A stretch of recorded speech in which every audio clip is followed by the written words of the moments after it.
Hello বন্ধুরা, মৌসুমী রান্নাঘাট daily ব্লগে সবাইকে স্বাগত জানাই।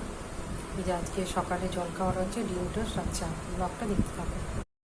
এই যে বন্ধুরা, মাংস চিকেনটা হচ্ছে আর এখানে বিরিয়ানি করবো, তো দেখতে ভালো হচ্ছে।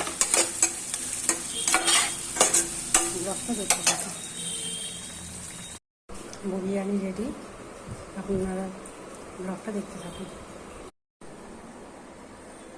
বন্ধুরা, এই শাপলা এনেছিলাম, শাপলাকে এখন রান্না করবো। ব্লগটা দেখতে থাকো। চিকেনের ঝোল আছে আর আমি এখানে রান্না করছি, এটাকে বলে শাপলা।